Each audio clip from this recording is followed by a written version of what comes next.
time to cultivate more trust and gain someone's trust and learn about their story and all of that, you are already forging kind of a deeper relationship there, or a deeper conversation really, than maybe a more formal interview with one government official. So that's one piece. But to answer your question, I think my relationship with many of my characters, especially like, or subjects or people I write about, especially women or people who are in vulnerable situations, it's still very, very professional in the sense that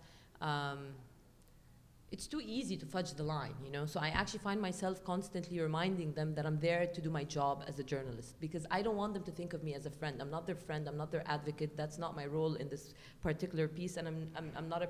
PR agent, and you know, I mean, of course I'm writing about the story because I think the story is important, because I think people should learn about it, because I think their voice matters, but my role is a journalist, and I am there in that capacity, and I always find that it's important to just remind people also, because it reminds them to make, I want them to be constantly evaluating also their own, like the stakes, you know, and like, you know, they're taking risks to speak out. So I want to like kind of, you know, here's a kind reminder, I am a journalist, this is going to be published in the New York Times, millions of people might see the story, so make a wise decision. You know, like this is the, and then the other piece is a lot of times people are hopeful that something's going to happen. And I don't want to like project also like a false sense of hope, like, oh, if we write the story, this is going to change. Of course, again, you do that. But to some extent, I also want to keep a very like, or I try, this is just kind of me, like I always want to like just have a very, present them with the most realistic, like, you know, like, range of possibilities, you know, like this is why I'm telling the story, this is who I am, this is what's going to happen. I don't know what would, this is what I don't know, you know, and it's on you to make that decision.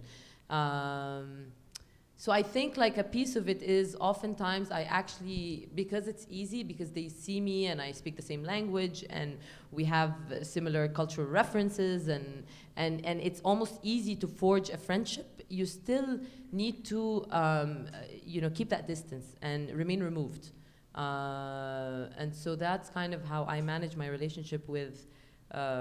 many of the people I interview, or most of the people I interview, especially ones where that can be forgotten, actually, you know? And so there's a level of formality obviously there, but there's really a level of professionalism and just a sense of responsibility. I don't know if that answers your question.